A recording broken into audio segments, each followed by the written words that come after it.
There are physical traits that throughout history have been seen as marks of the divine or the cursed.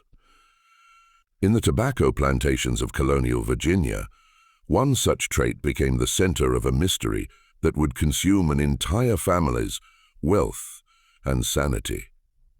A slave born with 6 fingers on each hand was purchased in 1748 by a plantation owner obsessed with signs and omens. Within 3 months of the slave's arrival, the master's fortune accumulated over 2 generations, vanished without explanation. No theft was reported. No fire destroyed the records. The money simply ceased to exist as if it had never been real at all. Local magistrates found no evidence of wrongdoing, yet whispers spread through the county that the 6-fingered slave had brought a curse upon the household. But what if the truth was far more calculated than any superstition could explain? Before we continue with the story of the Harrow plantation and the slave known only as Silas, if you enjoy mysteries rooted in America's darkest chapters, subscribe to Circle of Fear 1 and hit the notification bell, and tell us in the comments, what state are you listening from? Let's uncover this together. The events that unfolded in King William County would challenge everything the community believed about fate, fortune, and the lengths to which a desperate man might go to reclaim what he thought was rightfully his. King William County, Virginia, in the year 1748, was a place where fortunes were built on the backs of enslaved labor and the cultivation of tobacco. The soil was rich, dark, and loamy, the kind that stained your hands and clothes with a reddish-brown hue that never quite washed out. The climate was favorable, hot, humid summers that made the tobacco leaves grow thick and fragrant, and mild winters that allowed for year-round work. The British demand for Virginia leaf was insatiable, and the colony had become the crown jewel of England's agricultural empire in the New World. The landscape itself was a patchwork of cleared fields and dense forests. The Mattapony River wound through the county like a dark ribbon, its waters brown with sediment and tannins from the surrounding woods. Along its banks, plantations had sprung up like mushrooms after rain, each one carved out of the wilderness through backbreaking labor. The forests that remained were thick with oak, pine, and cedar, their shadows deep and cool, even in the height of summer. At night, the woods came alive with the sounds of creatures, the hoot of owls, the rustle of deer moving through the underbrush, the distant howl of wolves that still roamed the Virginia wilderness. Families who had arrived in the previous century had established themselves as minor gentry. Their wealth tied directly to the number of acres they could cultivate and the number of souls they could command. These were not the great planters of the Tidewater region, with their thousands of acres and hundreds of slaves.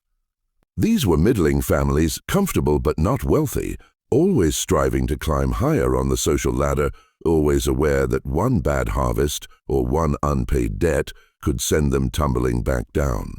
The Hargrove family was among these. Thomas Hargrove, aged 42 in the summer of 1748, had inherited a plantation of 300 acres from his father, along with 18 enslaved workers. The plantation house was a modest 2-story structure built of brick and timber, with a wide front porch that overlooked the main fields. It was not grand, but it was solid, a testament to the family's steady rise over 2 generations.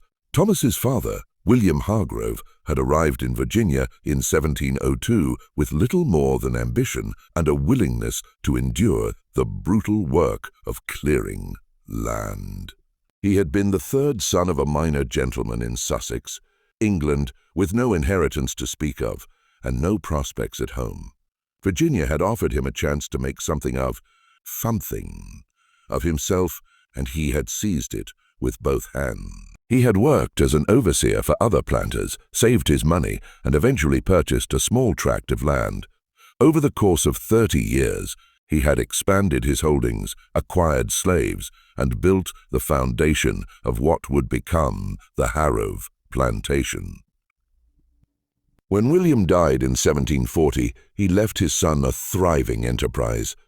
Thomas, who had been raised in relative comfort, had never known the hardships his father had endured. He had been educated by a tutor, had learned to read and write, and had even spent a year in Williamsburg studying law before deciding that plantation management was more to his liking. By the time he inherited the estate, the Harrow name carried weight in King William County. They were not the wealthiest family, but they were respected, and that was worth almost as much as money. Thomas was a man of peculiar habits, and those habits had grown more pronounced with each passing year. No, he kept meticulous records of every transaction, every harvest, every birth and death among the enslaved population. His study was lined with shelves containing leather-bound ledgers, each one filled with his precise, careful handwriting. He consulted almanacs before making decisions, checking the phases of the moon and the positions of the stars. He avoided travel on certain days, refused business with men whose names contained an unlucky number of letters, and would not sign a contract unless the date added up to a number he considered auspicious. His wife, Margaret, had learned to navigate his eccentricities with patience, though she often confided to her sister in letters that Thomas's superstitions had grown more pronounced with each passing year. Margaret was the daughter of a merchant in Williamsburg, and she had brought a modest dowry to the marriage. She was a practical woman, intelligent and capable, and she had hoped that marriage would temper some of Thomas's stranger beliefs. Instead, they had only intensified. The Harrows had 3 children, 2 daughters, Elizabeth and Anne, ages 14 and 11, and a son, Thomas Jr., age 8. Elizabeth was a serious girl, dark-haired and quiet, who spent her time reading and helping her mother with the household accounts. Anne was more spirited, with a quick laugh and a tendency to ask questions that made adults uncomfortable. Young Thomas was a dreamer, uninterested in the practical matters of plantation management. He preferred to spend his time sketching birds and insects, collecting specimens, and reading whatever books the family could acquire from Williamsburg. His father despaired of ever making a proper planter out of him. The plantation itself was a small world unto itself. The main house stood at the center, surrounded by outbuildings, a kitchen, a smokehouse, a dairy, a stable, and a carriage house. Beyond these were the fields, stretching out in neat rows, and beyond the fields were the quarters where the enslaved workers lived, swerved. These were simple structures built of wood and clay with dirt floors and no windows. 18 people lived in those quarters, ranging in age from infants to elderly men and women, too old to work in the fields. They had names Samuel, Rachel, Moses, Dinina, Jacob, and others. But to Thomas, they were primarily units of labor, assets to be managed and accounted for in his ledgers. The overseer, a man named Garrett, was responsible for the day-to-day management of the enslaved workforce. Garrett was in his late 30s, a lean, hard man with a face weathered by years of outdoor work. He had come to Virginia from North Carolina, where he had worked on several plantations before finding employment with the Harrows. He was efficient, ruthless when necessary, and utterly loyal to Thomas, or so Thomas believed. In the summer of 1748, Thomas Hargrove made a decision that would alter the course of his family's history. It was a number of completion, of perfection. He bid aggressively, driving the price higher than he had intended to spend. Other buyers, noting his fervor, began to whisper among themselves. Some assumed Thomas knew something they did not. Perhaps Silas had some special skill or training that made him valuable. Others thought him a fool, overpaying for a slave with a physical oddity that might make him less desirable to future buyers. The bidding climbed higher and higher and higher. Thomas could feel the eyes of the crowd on him, could hear the murmurs of speculation, but he did not care. He was convinced that this was the sign he had been waiting for, the key to unlocking the fortune that the stars had promised him. When the gavel fell, Thomas had purchased Silas for the sum of £85, nearly a quarter of his liquid assets, and far more than he had ever paid for a single slave. The auctioneer looked pleased. Dalton, the merchant, looked amused.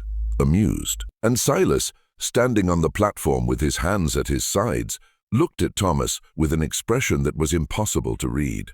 Thomas paid in cash, counting out the coins with trembling hands. He was given a bill of sale, a simple document that transferred ownership of Silas from Dalton to Thomas Harrove. The transaction was complete. Silas was his.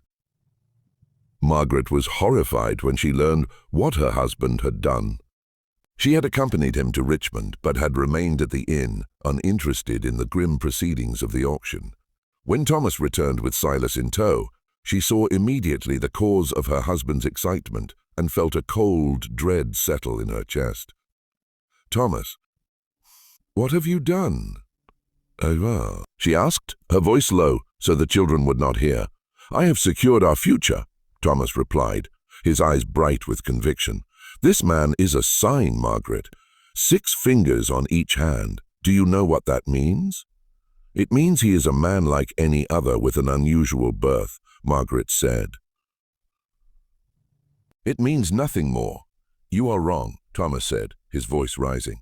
"This is Providence. I have been waiting for a sign, and this is it. With him, our fortunes will rise. I am certain of it." Margaret looked at Silas, who stood silently behind Thomas, his expression neutral. She felt a pang of pity for the man who had been purchased like a piece of livestock and was now the object of her husband's bizarre obsession. But she also felt a growing sense of unease. She had seen Thomas's superstitions lead him astray before, but never to this extent. "How much did you pay for him?" she asked. Thomas hesitated, then named the sum. Margaret's face went pale. "Thomas, that is nearly a quarter of our savings. We cannot afford not to." Thomas interrupted. "This is an investment, Margaret. You will see. Within a year, we will have doubled our wealth. Within 2 years, we will be among the wealthiest families in the county." Margaret said nothing more. She knew that arguing with Thomas, when he was in this state, was futile.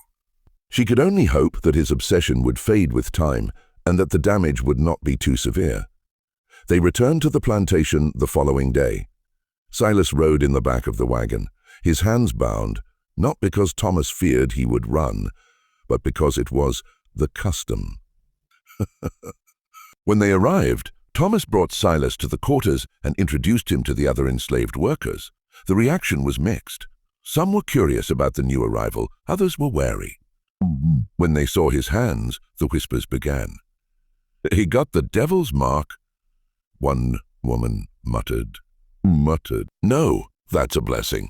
Another said, "My grandmother told me about people born like that. They got power. Power for what?" He looked Silas up and down, evaluating him as he would any new worker. He looked strong enough. Put him with the crew clearing the north field.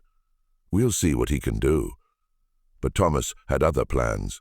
He ordered that Silas be given a small cabin of his own, separate from the communal quarters where the other workers slept.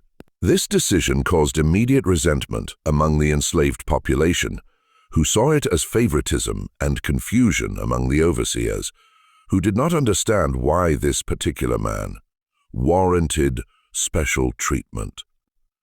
The cabin was a simple structure, barely large enough for a bed and a small table, but it was private, a luxury that none of the other enslaved workers enjoyed. Thomas also ordered that Silas be given better rations than the others, more meat, more bread, and even occasional luxuries like molasses or dried fruit. "Why are you doing this?" Margaret asked. watching as Thomas supervised the preparation of Silas's cabin. "Because he is special," Thomas said. He must be kept in good health and good spirits. His fortune is our fortune." Margaret shook her head, but said nothing. She could see that her husband was beyond reason. Thomas began to consult Silas on matters that had nothing to do with fieldwork. He would summon him to the main house and ask him to touch certain objects before they were used. Believing that the contact of those 12 fingers would imbue them with good fortune, he had Silas stand in the doorway of the main house on the morning of important business meetings, convinced that his presence would ensure success. He even on one occasion asked Silas to hold a pouch of coins overnight, convinced that the money would multiply. Silas, for his part, said little. He performed the tasks assigned to him without complaint, but his expression remained unreadable. He worked in the fields when ordered, but he also spent hours in his cabin alone. The other enslaved workers began to avoid him, unsure whether he was complicit in Thomas's strange rituals or simply a victim of them. Some whispered that Silas was a conjurer, that he possessed knowledge of roots and herbs that could bring fortune or ruin. Others believed he was cursed, and that Thomas's obsession would bring disaster upon them all. A few, like Samuel, an older man who had been with the Harrow since Thomas's father's time, simply felt sorry for him. "That man didn't ask for none of this," Samuel said one evening, sitting outside the quarters with a group of other workers. "Master got it in his head that Silas is some kind of charm, and now Silas got to live with that. Ain't right, but ain't nothing we can do about it," another man replied. "Just keep your head down and stay out of it." Margaret watched her husband's behavior with growing alarm. She confided in her sister through letters describing Thomas's fixation on Silas and his increasingly erratic decisions. She wrote that Thomas had begun to neglect the practical management of the plantation, spending hours in his study poring over books of numerology and astrology, trying to determine the most auspicious times to plant, to harvest, to sell. "He has become obsessed," she wrote. "He speaks of nothing but signs and omens. He believes that this slave Silas is the key to our fortune, and he will not hear any argument to the contrary. I fear for his sanity, and I fear for our family's future," her sister wrote back, urging her to seek help, perhaps from a physician or from the local minister. But Margaret knew that Thomas would never agree to such a thing. He would see it as a betrayal, and it would only drive him deeper into his obsession. And then, in the autumn of 1748, something began to go wrong. It started with the ledgers. Thomas Hargrove kept detailed financial records in a series of leather-bound books that he stored in a locked cabinet in his study. Each entry was written in his precise hand.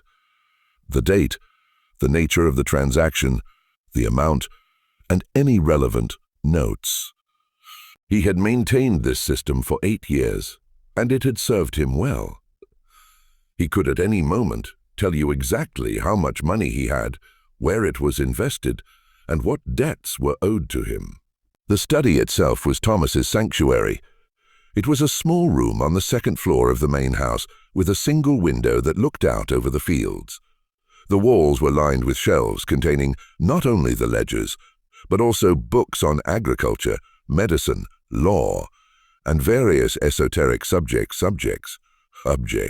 There was a large oak desk in the center of the room, its surface covered with papers, quills, and inkwells. A locked cabinet stood in the corner containing the strong box where Thomas kept his cash reserves. On the morning of October 12th, 1748, Thomas sat down at his desk to review the accounts before meeting with a buyer from Williamsburg, who was interested in purchasing a portion of the tobacco crop. The meeting was important. The buyer, a merchant named Lawson, was known for paying fair prices. and Thomas was hoping to secure a deal that would bring in a substantial sum. He opened the ledger to the most recent entries and began to read. Almost immediately, he frowned. Something was wrong. The numbers did not match his memory. At first, he assumed he had made an error in transcription. He went back through the previous weeks, checking each entry against the receipts and notes he had saved. But the more he looked, the more confused he became.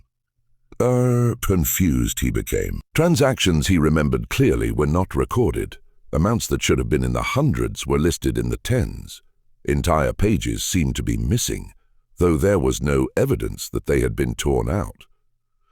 He felt a cold sweat break out on his forehead. He checked the ledger again, more carefully this time, comparing each entry to his memory, but the discrepancies remained. He called for Margaret, his voice tight with panic.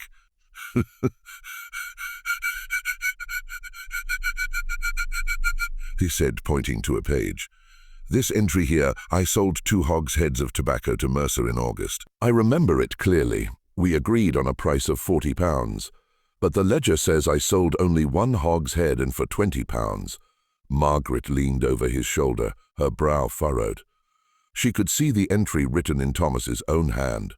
Perhaps you recorded it incorrectly at the time, she suggested, gently. I did not, Thomas insisted, his voice rising. I am meticulous. You know this. I would not make such an error. Then perhaps Mercer only purchased 1 hogshead, and you are misremembering. I am not misremembering, Thomas shouted, slamming his hand on the desk. I was there. I negotiated the deal. I watched the hogsheads loaded onto his wagon. There were 2 of them, not 1.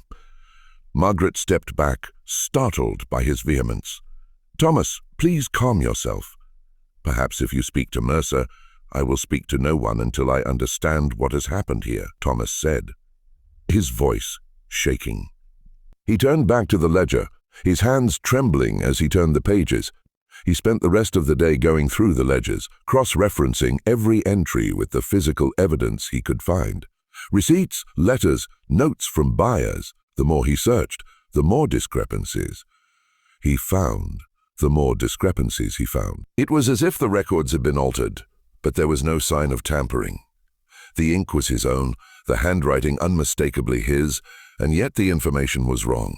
By evening, Thomas was in a state of near hysteria. He summoned the plantation's overseer, Garrett, and demanded to know if anyone had entered his study without permission. Garrett, a blunt and practical man, assured him that no one had. The study is kept locked, sir. You hold the only key. No one has been in there, but you. Then how do you explain this? Thomas shouted, thrusting the ledger at him. Garrett looked at the pages, his expression unreadable. He could see the entries, but he had no way of knowing whether they were correct or not. I cannot explain it, sir, but if I may say so, you have been under considerable strain these past months. Perhaps you are mistaken about what you recorded. Thomas dismissed him angrily and returned to his desk. He sat there late into the night, staring at the ledgers, trying to make sense of what had happened. Margaret brought him tea, which he did not drink, and urged him to come to bed, which he refused. I must understand this, he muttered, more to himself than to her. There must be an explanation. The next morning, Thomas went to the locked cabinet where he kept his cash reserves. The Harrow family, like many plantation owners, kept a portion of their wealth in physical currency stored in a strong box. This was a safeguard against the uncertainties of the colonial economy, but the credit could be unreliable, and banks were few and far between. Thomas had counted the money only 2 weeks prior on the 1st of October, and he knew the exact amount, £473 sterling, along with a smaller sum in colonial script. He unlocked the cabinet with shaking hands, removed the strong box, and placed it on his desk. The box was made of iron with a heavy lock that required a separate key. Thomas kept that key on a chain around his neck, never letting it out of his sight. He unlocked the strong box and opened it.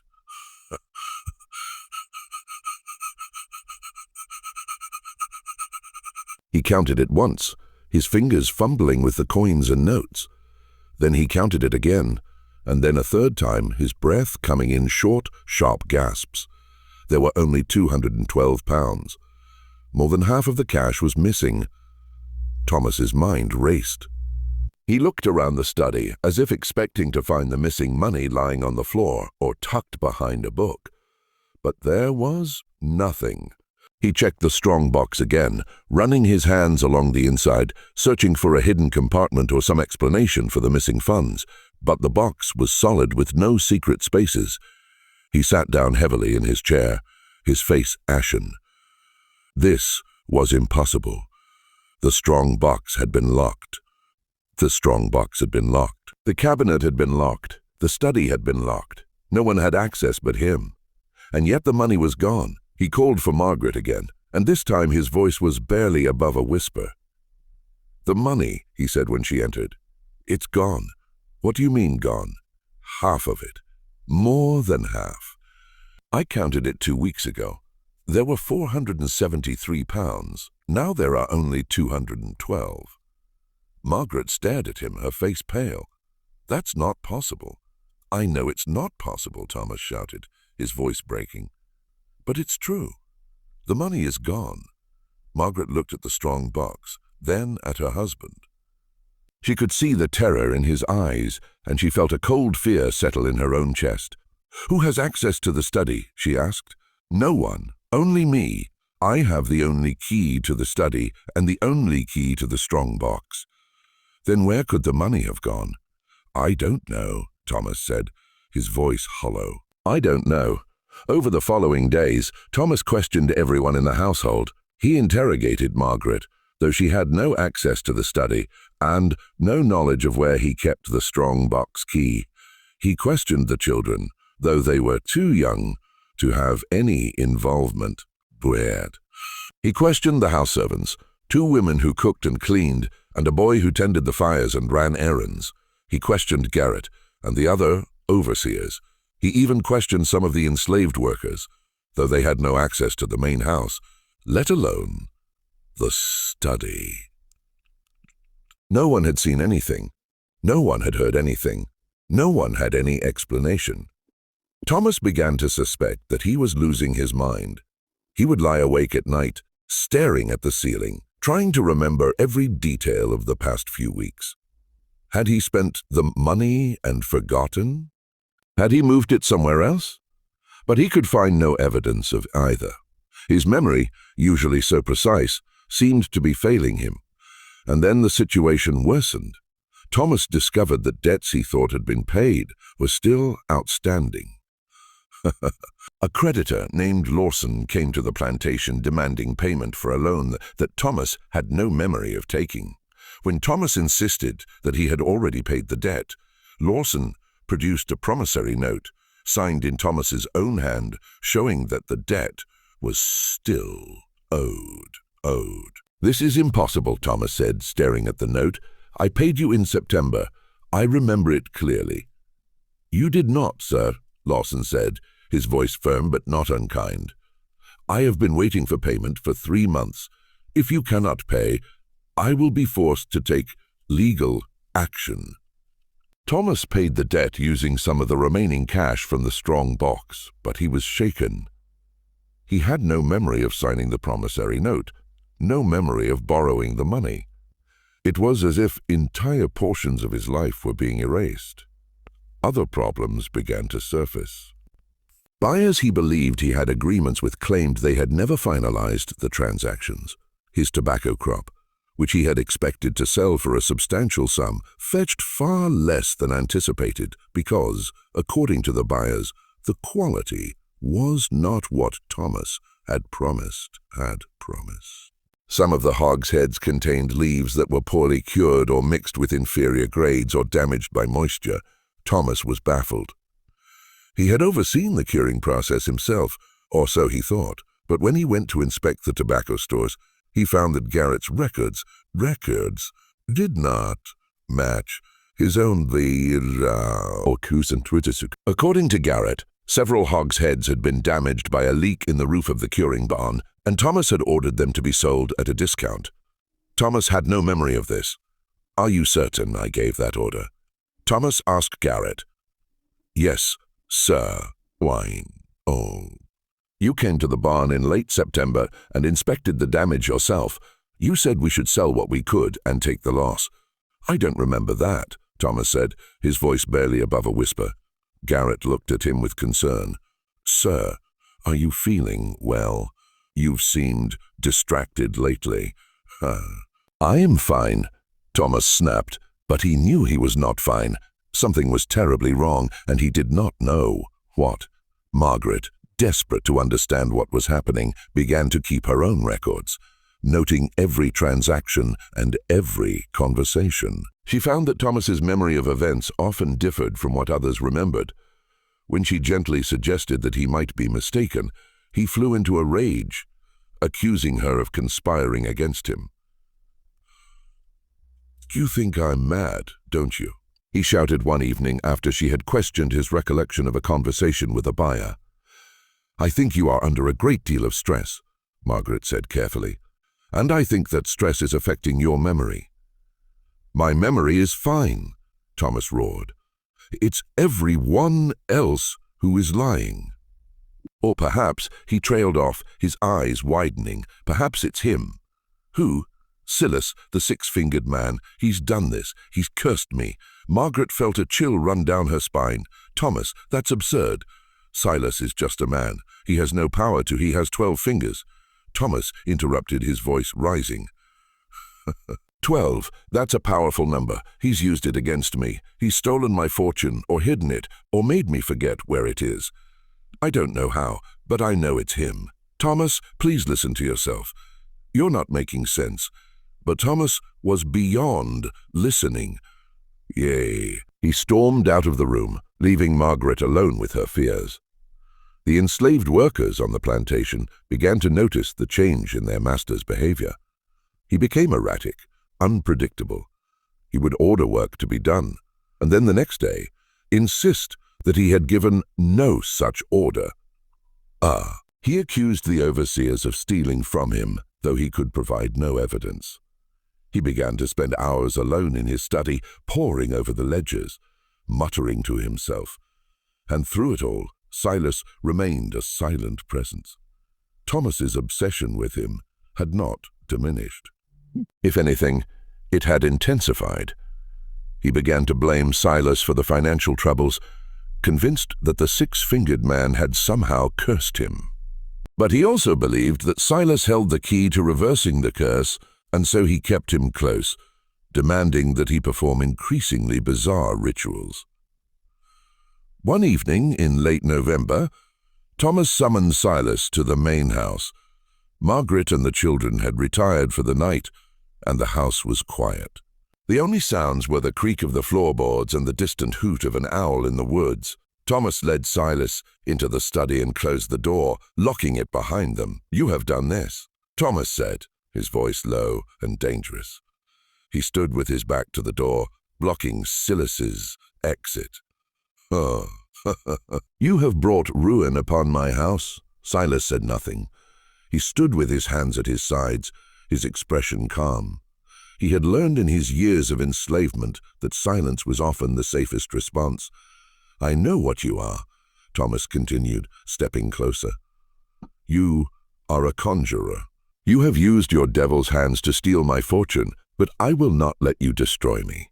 You will undo what you have done, or I will see you hanged." Silas met Thomas's gaze and spoke for the first time since his arrival at the plantation. His voice was deep and steady, with a slight accent that suggested he had been born in Africa, not in the colonies. "I have done nothing to you, sir. Your troubles are your own." Thomas struck him across the face, a blow hard enough to split Silas's lip. Silas did not flinch. He simply wiped the blood from his mouth with one of his six-fingered hands and waited. Thomas, breathing hard, realized that violence would not give him the answers he sought. He stared at Silas at those 12 fingers and felt a wave of despair wash over him. He had been so certain that Silas was the key to his fortune, but now he wondered if he had been wrong. Perhaps Silas was not a blessing, but a curse.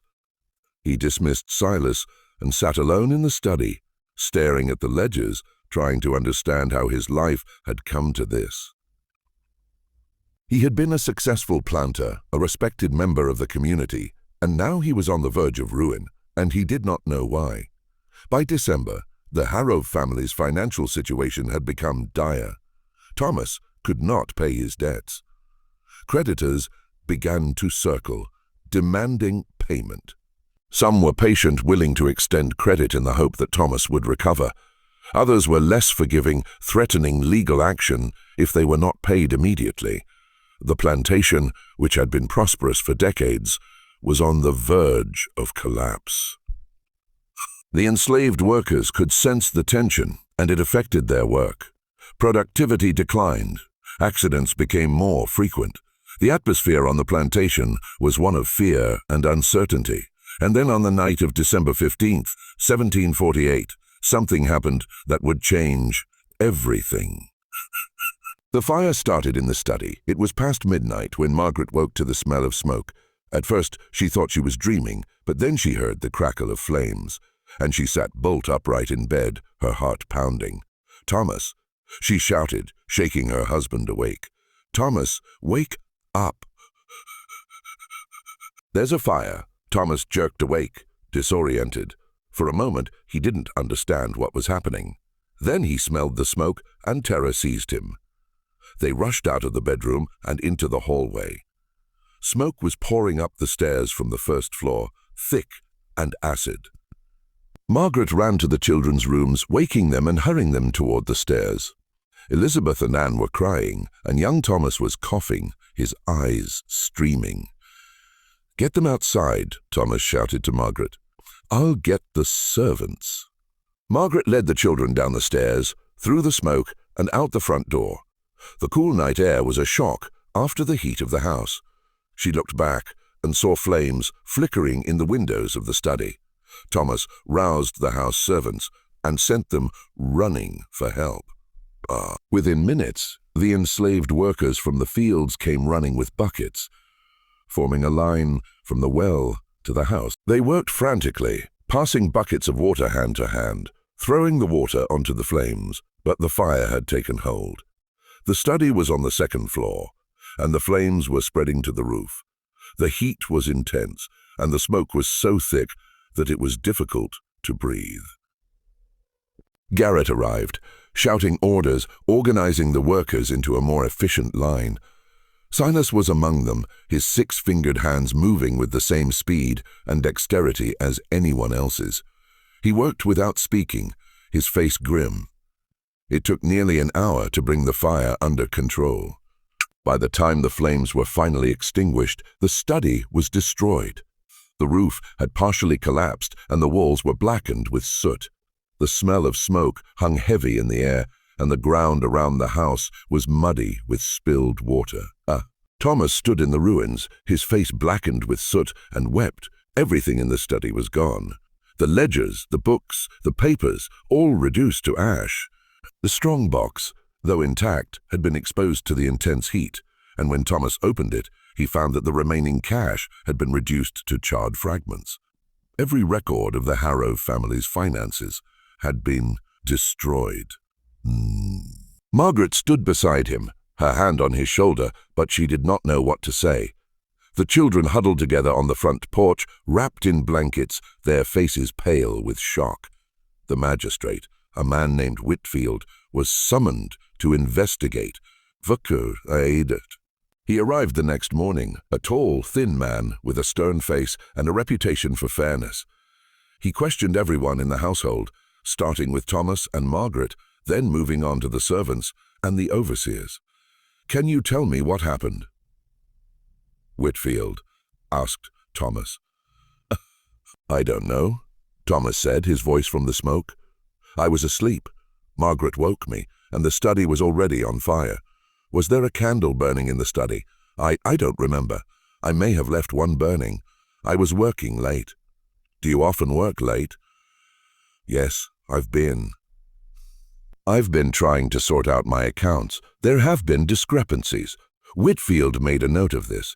Discrepancies. Thomas hesitated, then explained about the missing money, the altered ledgers, the debts. He didn't remember.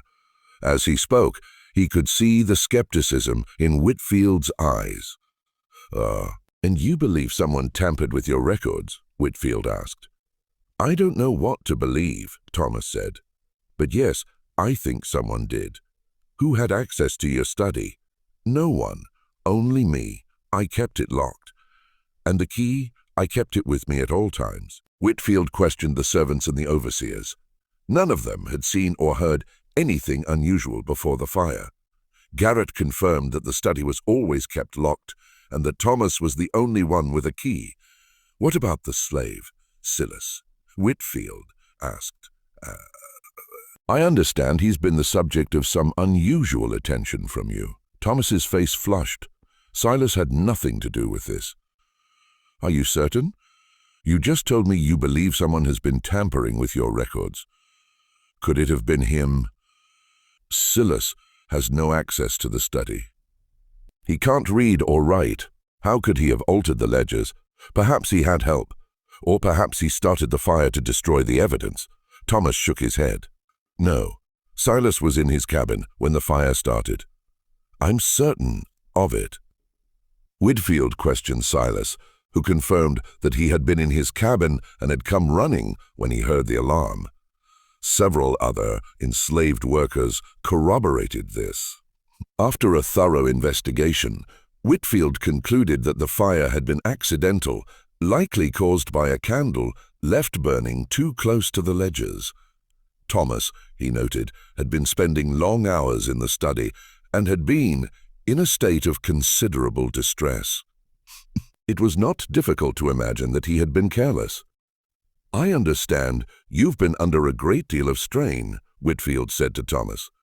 Financial troubles can weigh heavily on a man.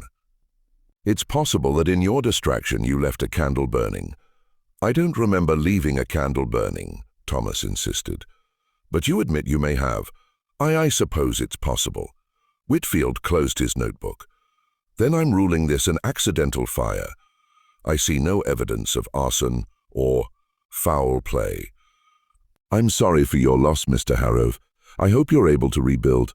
Thomas wanted to protest, to insist that someone had set the fire deliberately, but he had no evidence, and he was beginning to doubt his own memory. Perhaps he had left a candle burning. Perhaps he had been so distracted by his obsession with the ledgers that he had been careless. Whitfield left, and Thomas was left with nothing.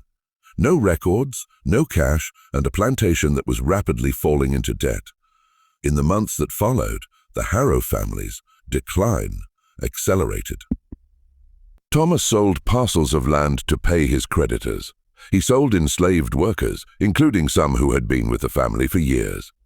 Samuel, the older man who had felt sorry for Silas, was sold to a planter in the next county. Rachel and her children were sold to a merchant in Richmond. One by one, the people who had worked the Harrove plantation were dispersed, their families torn apart. Margaret's jewelry, which had been passed down from her mother, was sold. The children's education was halted. Elizabeth, who had dreamed of attending a finishing school in Williamsburg, was told that there was no money for such luxuries. Young Thomas's books were sold, and he was put to work in the fields, learning the practical skills his father had once hoped he would never need. The once prosperous plantation became a shadow of its former self. The fields, which had once been meticulously maintained, grew wild with weeds. The outward swings fell into disrepair. The main house, damaged by the fire, was patched but never fully restored, and through it all, Silas remained. Thomas could not bring himself to sell Silas, despite the fact that he blamed him for everything. He was convinced that Silas held the secret to recovering the lost fortune.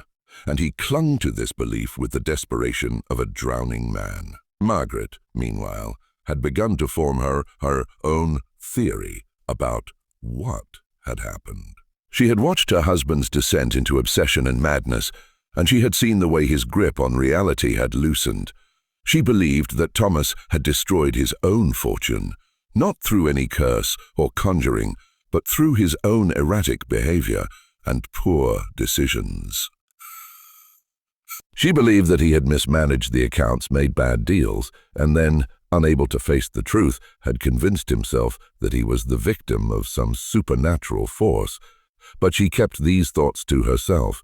To voice them would be to accuse her husband of madness. And in a society where a woman's security depended entirely on her husband's stability, such an accusation could be ruinous. By the spring of 1749, the Hargrove plantation was on the verge of foreclosure. Thomas had exhausted every avenue of credit, and his creditors were preparing to seize the property. The family faced the very real possibility of losing everything: the land, the house, their social standing, everything that William Harrove had worked so hard to build. It was at this point that something unexpected happened. A letter arrived from a lawyer in Williamsburg, informing Thomas that a distant relative, a cousin he had barely known, had died and left him a modest inheritance. The cousin, a merchant who had never married and had no children, had named Thomas as his heir. The amount was not large, perhaps £200, but it was enough to pay off the most pressing debts and keep the plantation afloat for a while longer. Thomas saw this as a sign. He believed that his faith in Silas had finally been rewarded, that the curse had been lifted. He summoned Silas to the house and, in a moment of bizarre gratitude, offered him his freedom. Silas, who had endured months of Thomas's accusations and abuse, looked at the man with an expression that might have been pity. "I do not want your freedom," Silas said. Thomas was taken aback. "What do you mean every slave wants his freedom?" "I want the truth," Silas said. "The truth." "What truth?" "You know what happened to your fortune," Silas said, his voice steady. "You know, and you have blamed me to avoid facing it." Thomas's face went pale. "I don't know what you're talking about." "Yes, you do," Silas said. "You know, and it terrifies you." Thomas ordered Silas out of the house and never spoke to him again. But Silas's words haunted him. Deep down, Thomas knew that Silas was right. He knew what had happened to his fortune. He just couldn't bring himself to admit it. The inheritance from the distant cousin provided the Harrove family with a temporary reprieve, but it did not solve the underlying mystery of what had happened to Thomas's fortune.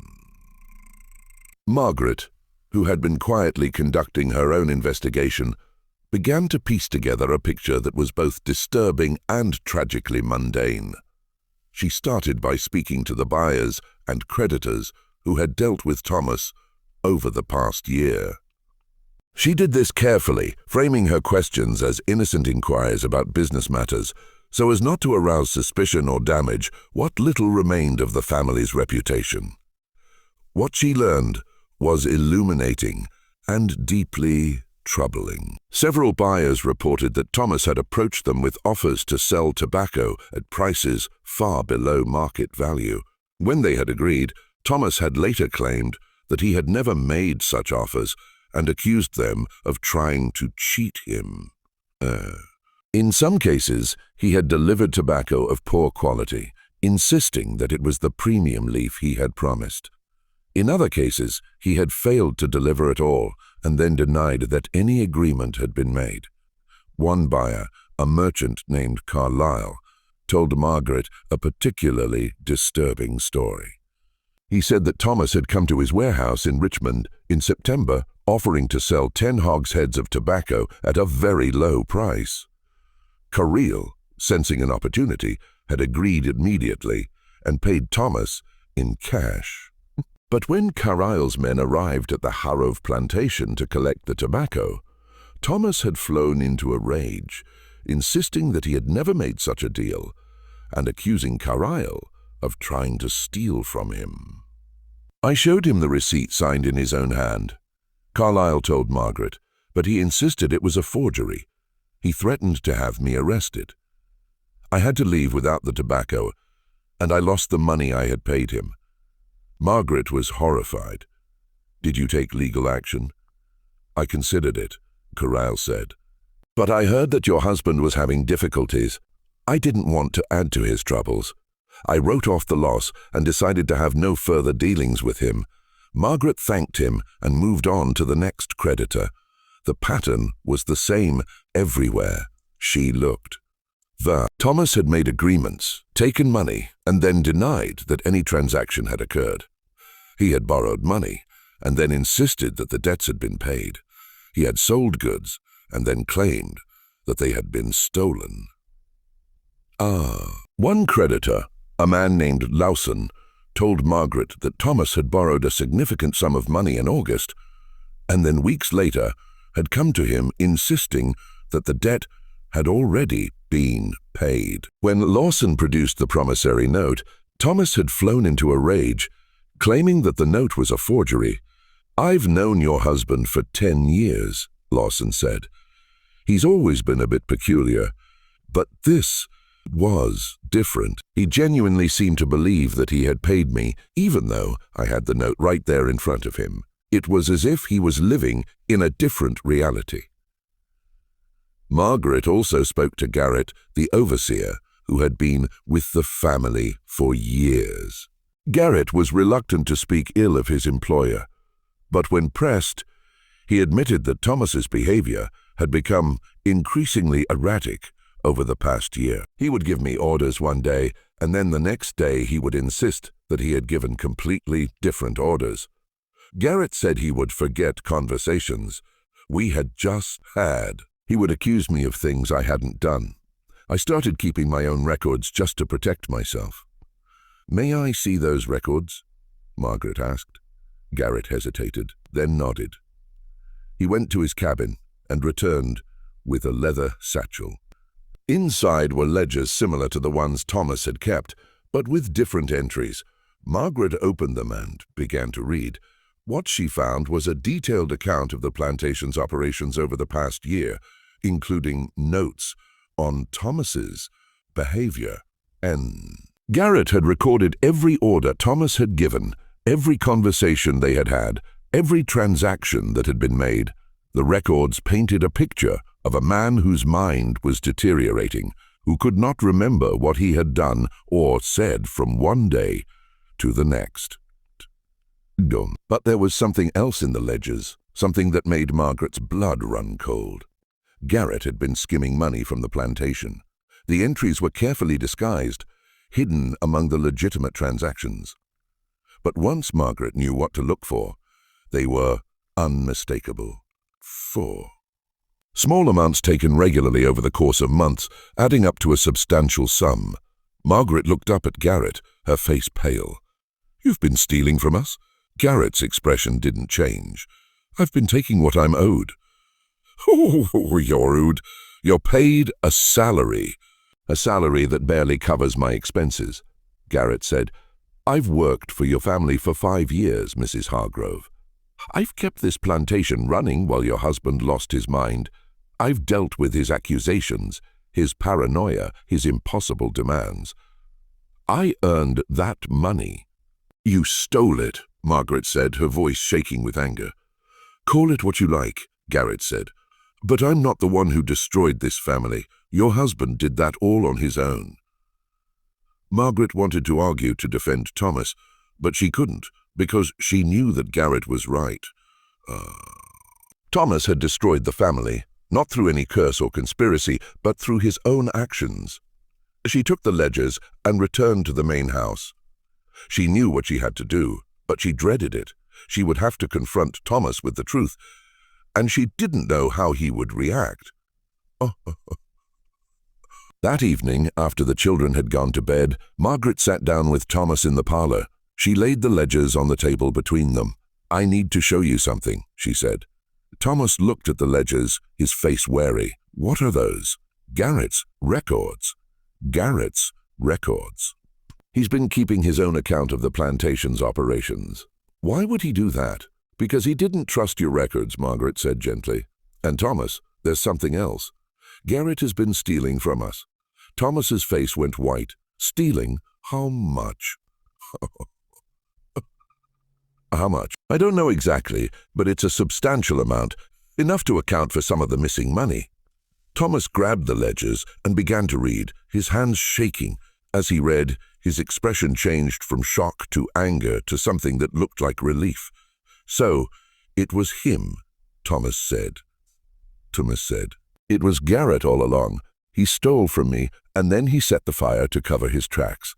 Thomas, I don't think it all makes sense now. Thomas interrupted, his voice rising. He had access to everything. He could have altered my ledgers, stolen the money, and then burned the study to destroy the evidence. And I blamed Silas. I blamed an innocent man.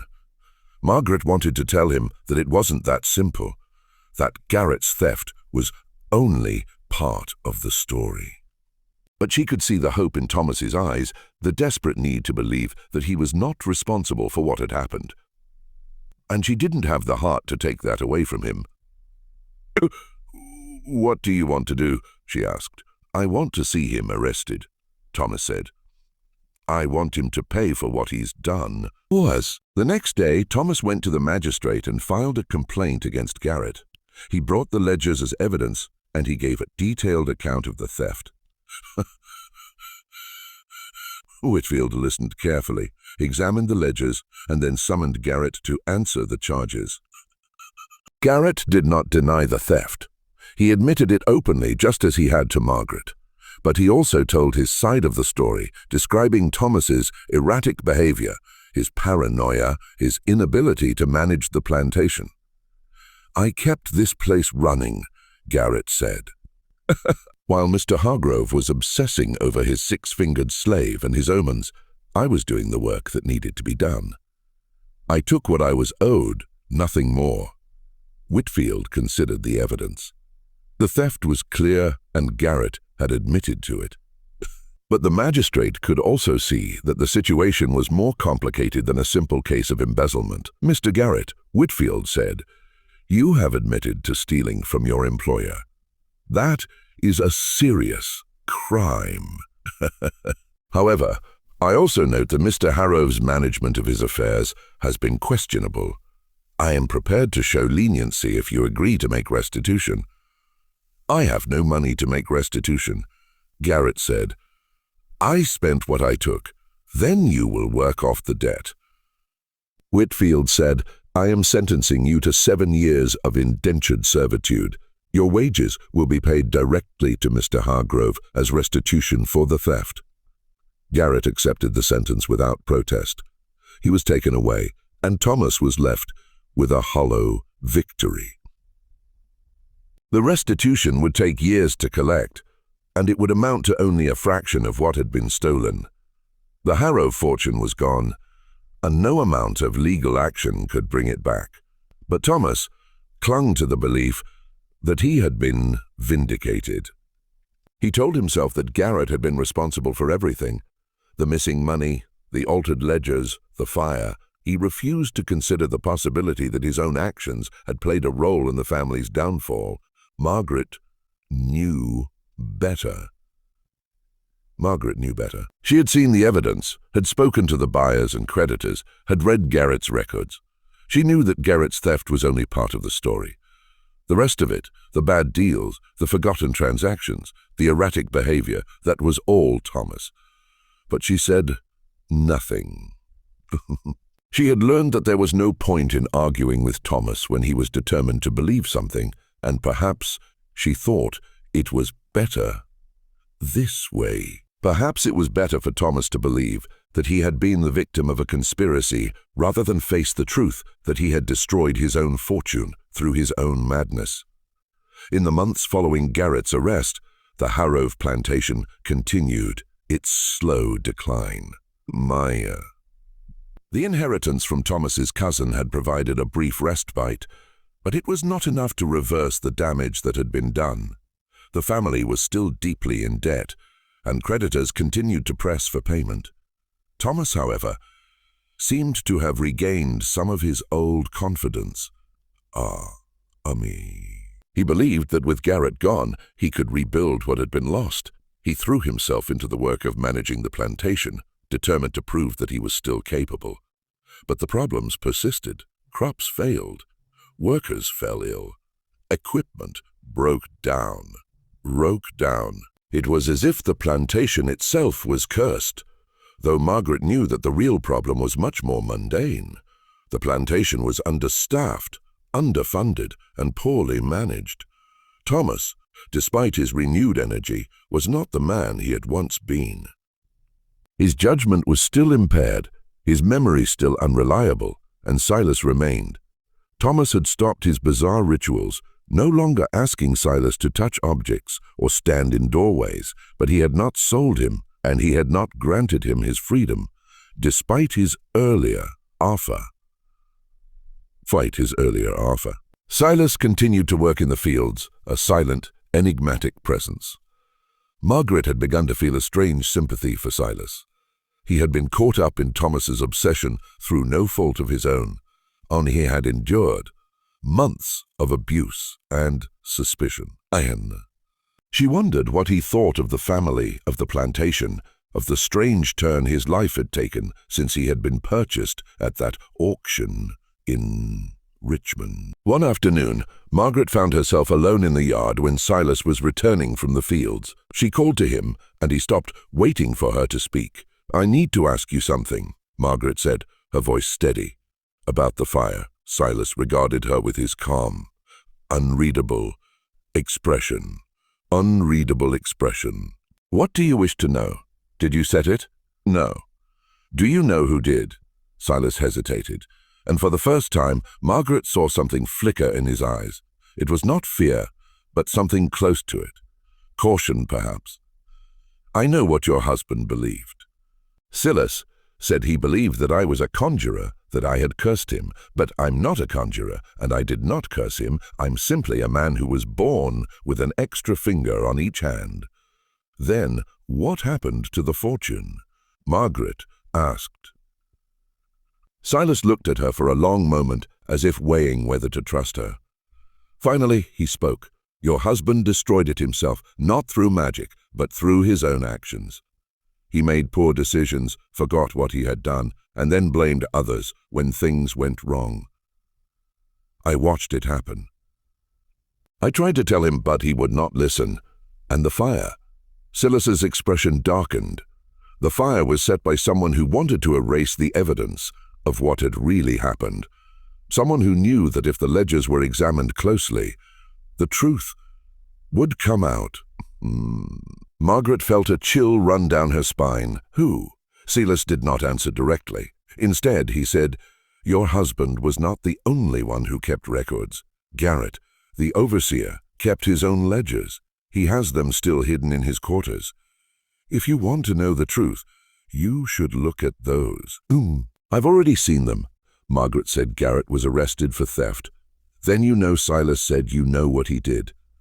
"I know he stole money," Margaret said, "but are you saying he set the fire?" Silas met her gaze. "I am saying that Garrett had more to lose than anyone if the truth came out. Your husband's ledgers would have shown the discrepancies. They would have shown that money was missing. Garrett needed those ledgers destroyed." Margaret felt her heart pounding. "Do you have proof?" "No," Silas said. "Only what I saw." On the night of the fire, I was in my cabin, but I was not asleep. I heard someone moving through the yard toward the main house. I looked out and I saw a figure. It was too dark to see clearly, but I recognized the way he moved. It was Garrett. Why didn't you say anything?" "Who would have believed me?" Silas asked. "I am a slave. My word means nothing, and Garrett knew that. He knew he could do what he wanted, and no one would suspect him." Margaret stood in silence, absorbing this information. If Silas was telling the truth, then Garrett had not only stolen from them, but had also destroyed the evidence to cover his tracks. and Thomas, in his paranoia and obsession, had been too blind to see it. "Thank you for telling me," Margaret said, finally. Silas nodded and turned to go. But Margaret called after him, "Silas, wait. Why did you stay? After everything my husband put you through, why didn't you run?" Silas looked back at her, and for the first time she saw something like sadness in his eyes. "Where would I go?" he asked. "I am a slave. If I run, I will be caught and punished. And even if I am not caught, where would I go? I have no family, no home, no place in this world, at least here. I have a roof over my head and food to eat. It is not much, but it is something." He walked away, leaving Margaret alone with her thoughts. That evening, Margaret told Thomas what Silas had said. She expected him to dismiss it, to insist that Silas was lying or mistaken, but instead, Thomas listened in silence, his face growing paler with each word. "Garrett set the fire," Thomas said finally, his voice barely above a whisper. "He destroyed everything to cover his theft." "It seems likely," Margaret said. "Then I was right," Thomas said. "I was right all along. There was a conspiracy. Someone was stealing from me and they destroyed the evidence." Margaret wanted to tell him that it wasn't that simple, that his own actions had played a role in the family's downfall. But she could see the relief in his eyes, the desperate need to believe that he was not responsible, and she didn't have the heart to take that away from him. "What do you want to do?" she asked. "I want to see him punished," Thomas said. "He's already been sentenced for theft, but he should be punished for the fire as well." "We have no proof," Margaret said. "Only Silas's word, and a magistrate will not accept the testimony of a slave." "Then I will find proof," Thomas said. "I will not let him get away with this." But Thomas never found proof. Garrett, serving his sentence of indentured servitude on another plantation, maintained his innocence regarding the fire, and without evidence, there was nothing Thomas could do. The months passed, and the Harrow family continued to struggle. Thomas's health began to decline. The stress of the past year had taken its toll, and he was often ill, confined to his bed with fevers and aches. Margaret took over more and more of the plantation's management, and she proved to be more capable than Thomas had ever been. Under her leadership, the plantation stabilized, though it would never again reach the heights it had once known. Thomas, meanwhile, became increasingly withdrawn. He spent his days in the parlor, staring out the window at the fields, lost in thought. He no longer spoke of omens or signs. He no longer consulted his almanacs. It was as if the fire had burned away not only his records, but also his beliefs. One evening, as Margaret sat with him, he spoke for the first time in days. "I was wrong," he said, his voice. "Wrong about what?" Margaret asked. "About everything about Silas." "Everything about Silas?" "About the signs? About the fortune? I thought I could control my fate, that I could read the signs and make the right choices. But I was wrong. There are no signs. There is only chance and luck and the choices we make, and I made the wrong choices." Margaret took his hand. "You did what you thought was right. I destroyed us," Thomas said. "I destroyed everything my father built. And for what? For a belief in something that was never real." "We are not destroyed," Margaret said. "We are still here. The children are healthy. We have a roof over our heads. We will survive." "We will survive. But at what cost?" Thomas asked. "I sold people, Margaret. I tore families apart. I ruined our reputation." "And for what? For nothing." Margaret had no answer for him. She could only sit with him in silence, holding his hand as the shadows lengthened and the night closed in. In the spring of 1750, Thomas Hargrove made one final decision. He summoned Silas to the main house, and in the presence of Margaret and a local notary, signed the papers granting Silas his freedom. "I owe you this," Thomas said, his voice weak. I blamed you for things that were not your fault. I treated you cry. This is the least I can do." Silas took the papers, his expression unreadable. "Thank you," he said simply. "Where will you go?" Margaret asked. "North," Silas said. "I have heard there are free black communities in Pennsylvania. I will try to find work there, make a life for myself." "I wish you well," Margaret said. "I wish you well," Margaret said. Silas nodded and turned to leave, but at the door he paused and looked back at Thomas. "You were not cursed," Silas said. "You were afraid, and fear can destroy a man more surely than any curse." He left, and Thomas never saw him again. Thomas Hargrove died in the autumn of 1753 at the age of 47. The cause of death was listed as a fever, but those who knew him believed that he had simply lost the will to live. He was buried in the family plot, and his grave was marked with a simple stone that bore his name and the dates of his birth and death, nothing more. Margaret lived for another 20 years, managing the plantation and raising her children. She never remarried. Elizabeth eventually married a merchant from Williamsburg and moved away. Anne married a farmer from the next county. Young Thomas, despite his early disinterest in plantation management, took over the estate when he came of age and proved to be a capable, if unambitious, manager. The plantation survived, though it was much reduced from what it had been in William Harrow's time. The family's reputation never fully recovered, and they were never again counted among the county's elite. Margaret, in her later years, would sometimes speak of the events of 1748 and 1749, but only in the vaguest terms. She would say that her husband had been a good man who had been undone by his own fears, and that the world was full of people who would take advantage of those fears if given the chance. She never spoke of Silas except once to her daughter Elizabeth. Elizabeth had asked her mother what had become of the six-fingered slave, and Margaret had told her that he had been granted his freedom and had gone north. "Do you think he found what he was looking for?" Elizabeth asked. "I hope so," Margaret said. "He deserved better than what we gave him."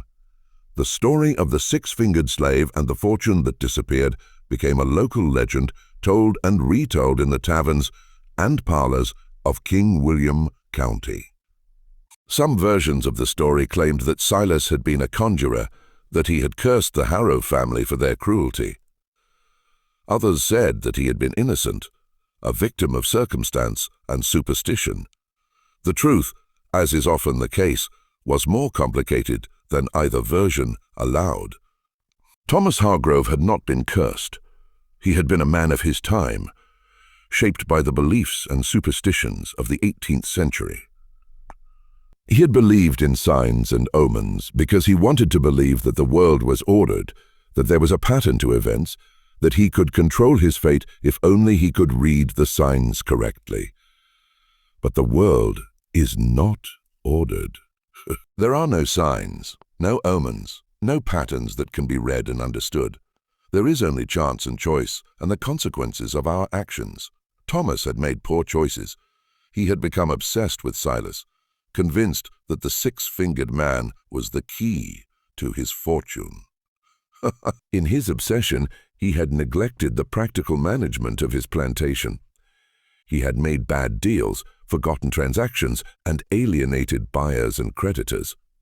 And when things went wrong, he had blamed others rather than face the truth that he was responsible.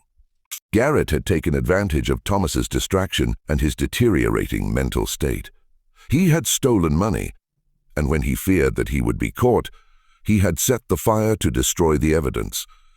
He had been caught eventually, but by then the damage was done.